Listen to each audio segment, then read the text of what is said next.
quickly. Now, I think it's time to talk to Tim Wilson, who's, I hope, waiting for us in our Melbourne studio. Tim Wilson, welcome to the program. Thanks, Richo, but I'm in Canberra because, of course, Parliament is sitting. Oh, you're in Canberra. Sorry, that's right. The Parliament is sitting. I saw some of it today. Wish I hadn't. Your party seems to be in a bit of strife at the moment. Am I exaggerating? Is this a shocking Labor attack on you? I wouldn't say use those words. It's a difficult time for us. Nobody's pretending otherwise. Obviously, off the back of a difficult state election result in Victoria, obviously off some members saying they're either going to or threatening to sit on the crossbench. It's a challenge. But, I mean, like with Victoria, I've heard you say it before, we had a bad day, but I can tell you, you knock me down, I'm going to get back up again because you're never going to keep us down, and we're going to keep going and fighting to make sure that we can win back the state, win back the country and win back the hearts and minds of Australians. Yeah, look, as far as I'm concerned, I've read the reports of the death of the Liberal Party last Saturday. I don't believe that. These things are cyclical. I've seen Labor come from Neville Wran and Bob Carr to being smashed in the 2011 election in its biggest ever defeat. So I know that the tide goes in, the tide goes out. These things you can't resist. You're never there forever. And when you strike someone like Daniel Andrews, who is an extraordinary politician, whether you agree with him or disagree with him, he is amazing, then obviously you suffer. I remember Neville Wran went through 9, I think, opposition leaders in the first few years. Everybody had a crack and nobody could get near him. He just kept smashing them. But Matthew Guy, I've got to say, at least he stuck there all the way and his team remained united behind him. That's not a bad effort when you're not doing well to keep people in the tent. Well, I actually don't completely agree with this over-infatuated congratulations of Daniel Andrews. I'm not trying to take anything away from him. I'm not, trying to pretend that he didn't have a very significant success. I think there's a multiple number of factors that contributed to it. And there are some places I know, and talking to Labor campaigners and operatives on the ground, they've said he didn't poll well. There are other places where he did. They had clearly a much better ground game and strategic focus than, frankly, opposition did. But you had somebody like Matthew Guy, who was a fundamentally decent bloke, a family man, and a man in which united a team after a defeat in 2014 and went on to fight an election. Now, I think there's a lot of things we've got to unpick out of this election, and there's no point trying to be polite or sensitive about what they are. We've got to confront the real challenges that come from it. But it wasn't because of Matthew Guy that we lost this election the same way. It wasn't because of Daniel Andrews in itself that Labor won it. There's a lot of serious issues that need to be stepped out each bit by bit. Yeah, well, I've heard people give me different reasons, but one thing I think that you are suffering from, the Liberal Party's suffering from, you're not seen as pro-women, if you like, as Labor. And I think that there's stacks of evidence for that, and I think that does hurt you with women voters. Well, we're pro-people. And we're pro-people of all sorts of backgrounds to encourage them to be able to stand up on their own 2 feet. But yes, I've always said that we should have more women in Parliament. I think it's important. I think it's important not just because you want to have people, obviously, who represent the brand and the values that you stand for on both genders, but it's important because, I've always thought that it's very critically important to have that feedback in policy issues about priorities, how they should be approached to get different perspectives. I mean, there are aspects of the Liberal Party that are very diverse and always have been and have been well represented. Of course, we led the charge for women to enter Parliament, to have first female cabinet ministers, and I'd like to see us revitalise that spirit, as well as a full spectrum of Australian society being a member of our party and being represented in the national Parliament. There are a couple of things that flow from that. Before I get to the bullying thing, one thing's obvious. You actually used the phrase, the campaign on the ground from Labor, not just in Victoria, I hasten to add, but around the country, does seem to be better than it is with the Liberals. What's wrong? What's gone wrong? Why haven't you got, my question, why haven't you got the number of volunteers you used to have? Because I can remember when I was a young bloke fighting campaigns, it was always the case that we were flat out matching you. Nowadays, you're flat out matching us. Why? I think there's a couple of reasons. Some of them I don't think you're going to hear the answer to. If you look at some of the great divides around different perspectives and issues in the country, we're appealing to people over in the baby boomer category. Labor's going for younger people, and of course there's this split. And so we are finding, I mean, we've got to be honest about it, we're finding it challenging to recruit younger people, and I think that's got to be part of the discussion about how we're going to improve a basis of our vote and to be campaign ready for the next federal election and elections beyond, to make sure that we're dealing with that intergenerational gap. There's obviously the trade union movement that's always provided a lot of supply for the Labor Party. But the other thing that Labor's got is, I mean, the Labor Party is not the Labor Party of old these days. It's a patronage network of people who get together to govern to increase the salaries of public sector workers. And that's the sort of people that they're now bringing out into polling booths, people paid for by your taxes, to go and pay for people to deliver services and then to go out and activate as a political base at elections. And you see this with this, various different groups, whether it's bureaucrats, whether it's people who work for the fire services, whether it's for ambulances. They did the last election, they did this election. One thing you didn't mention there, I mean, you mentioned a lot. I don't necessarily agree with everything you said, but you didn't mention GetUp. And GetUp these days is a big problem for the Liberal Party. And I mean, I don't know much about GetUp. I've had almost nothing to do with them. But they are a big problem for you because they seem to get active every time there's an election, and they've got enormous resources. They do have resources, but I actually don't overstate the role that they play. I'm not understating it either. They do have people, they do mobilise, and when they have targeted activities, they're able to do something. But, I was on a marginal seat in Victoria at the state election, and as far as I could see, GetUp weren't anywhere. Now, that seat is no longer marginal, but when you get something like the Wentworth by-election where you can concentrate the whole resources of the nation in one particular area, they might have a visible presence and may be able to shape it. But, I largely, not in a dismissive way, but say that I think they're a second-tier issue. The much bigger issue is that Labor seeks to go after your taxes to pay for their campaign workers. I'm not sure I think I'm prepared to concede that. But I do want to ask, I think of the red shirts or orange shirts, whatever they are. I heard the red shirts, but I wasn't talking about that. I was talking about public servants. No, I understand that. Labor is not the party of old.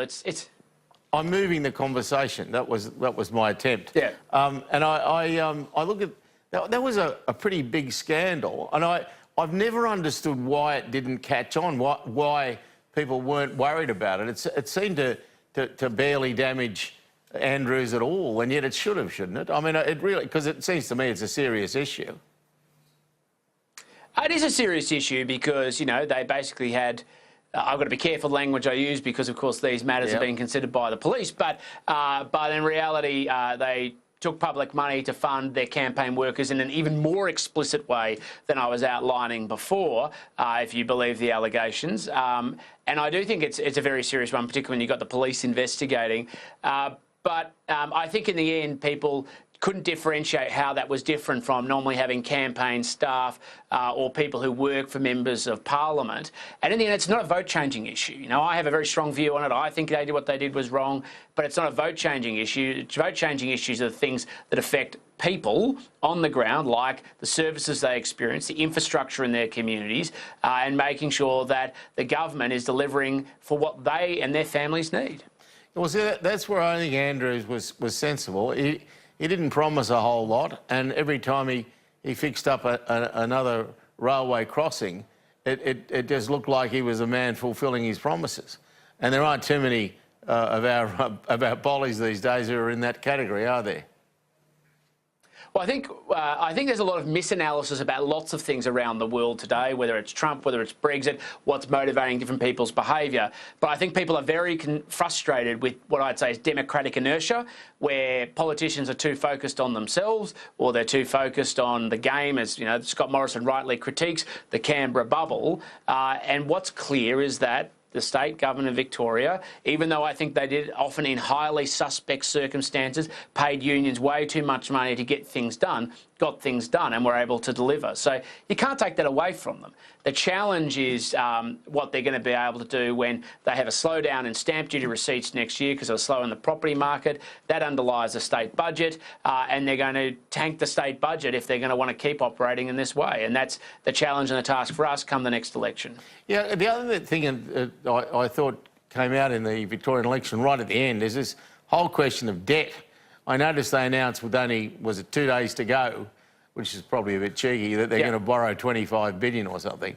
Do you think debt matters anymore? Do you think that voters care about whether you're indebted or not? I mean, Palaszczuk has got $80 billion of debt in a state that isn't producing all that much at the moment to ever pay it back, and yet she got re-elected pretty easily.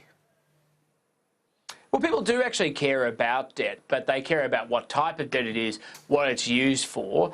And after 27 years of constant economic growth, continuous economic growth, I think people, frankly, have become relaxed, comfortable, to use that old expression by John Howard, but probably also a bit complacent because while the rest of the world has at times had big recessions, Australia hasn't. The reality is the time for fiscal prudence is now. The global conditions are challenging and will continue to be challenging, and that's why, whether it's at a Commonwealth or a state level, we have to be prudent. The states have not been as prudent, but we're going to deliver the first budget surplus in basically a decade next year, and I think that's a critical part of underwriting the future of the Commonwealth, and the states should be following the same. Because when it comes to debt, I think you have to look at what, as you say, what it's there for. It's hard sometimes to make the immediate connection, but isn't it at the moment the case that people are, it's easy to get addicted to debt because interest rates are so low? That's right, and one of the big challenges, I had somebody say this to me the other day, why can't we take out more debt? It's like, well, debt has a finite time before it has to either be repaid or it's the extent of the contract that needs to be serviced, and you might have to go back in 10 years' time and may not have the same attractive interest rates. So it would be a fool's errand to go out there and leverage yourself just because debt is cheap, particularly if you can't afford to pay it down. So that's where the states, in particular Victoria, are exposed, and particularly if they have a decline in their revenue base. As I said, they draw their revenue base from a very small number of taxes, and most of it's property transaction taxes, like stamp duty. We know there's a slowdown in the market, and so a critical thing for the state opposition has to be to frame that discussion and frame that issue in the lead up to the next state election. And I suppose they're out there doing that at 100 mile an hour. I'm interested in your view too, because you've been around for a while, and most people tell me you're a very smart fella. Are you worried by news polls at 55-45? Because that does seem to be a huge mountain that you have to climb. Of course I'm concerned about a poll, but I'm also mindful of the broader political circumstances, and Prime Minister Scott Morrison made this point on Monday. We had a government in Victoria that was re-elected because of its capacity to deliver. Our capacity to be successful is dependent on proving that we can deliver and can continue to deliver. We've done that, but the way we get re-elected is to focus on that very clear message. What we know is very clearly that people don't like Bill Shorten. They don't trust him. They find him shifty. They find him a bit shoddy. They question his links to organisations like the trade union movement and whether he has the best interests of this country at heart. So a disciplined campaign, a focused campaign, and one that connects directly not just on our critique of Labor and framing Labor, but more critically what we are delivering for the Australian people as we are is going to be important to our success. What do you do about the sort of Julia Banks type fiasco of today? Because it does hurt your momentum, doesn't it? I mean, it just wipes it away each time one of these things happens.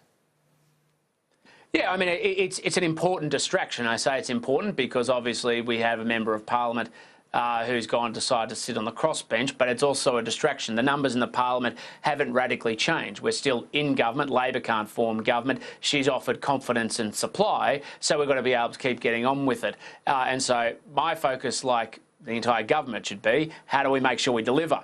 How do we make sure that we keep driving that agenda forward? Now, what Ms Banks does at the next election is a matter for her. I've known Julia since she was elected. I'm disappointed. I've told her that. I didn't try and shy her around. I've always had the view that I was elected a Liberal and I'm going to stay a Liberal because well, among other things, I'm proud to be a Liberal.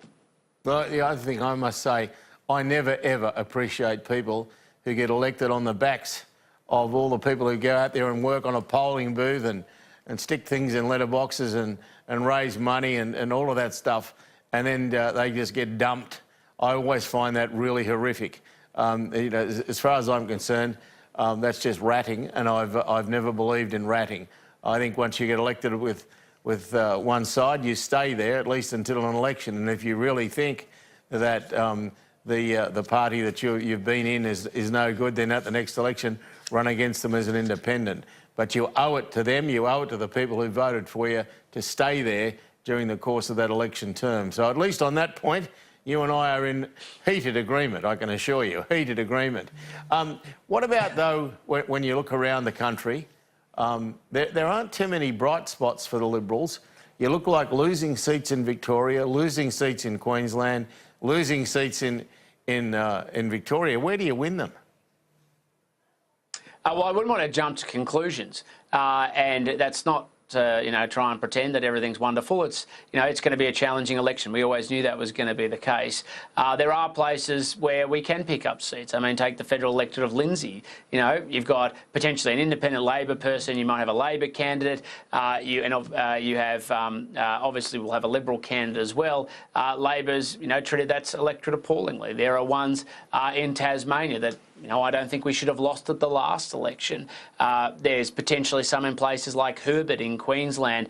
And of course, we have to focus very clearly on holding the seats we already have. We have to support people like Chris Carruthers in Dunkley or Sarah Henderson in Corangamite and David Coleman in Banks. Every single seat is going to matter.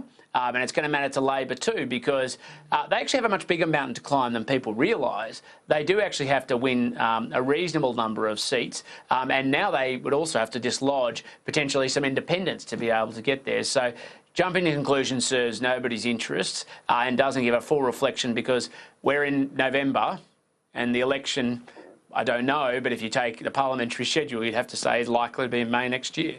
Yeah, it's still some months off, but by the same token, you know, you know that from about the middle of December to the end of January, that's 6 weeks where no one does anything.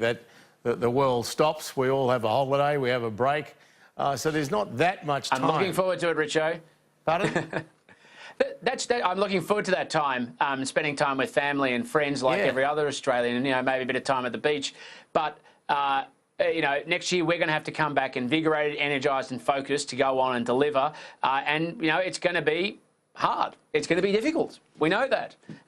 But the other thing about summer is it's an opportunity for people to refresh and reflect and to focus on why are we here and what are we trying to do. And it's quite clear we're here to serve the Australian people, to represent our communities and to deliver them. It's not just because we want to keep our seats, but because with a Liberal vision for this country, we can make a better Australia. Well, look, the reason I asked you on tonight is that you just shown everybody you are not simply an optimist, you're very, very good at putting it into words. Why they haven't promoted you is beyond me completely, because you are better than a whole lot of them, mate. And I wish you well. I don't want you to get too refreshed and be too good when you come back, but I hope you have a great break, and I think the Liberal Party ought to be investing a lot more in you than they already have. Thanks for coming on, Tim. Thanks, Richo. He's good, isn't he? You know, you've got to say, you can throw the criticisms at him. Some of them don't know how to really throw them back. This bloke knows how to do it really well. He's I think, worth powder and shot, as the old saying goes.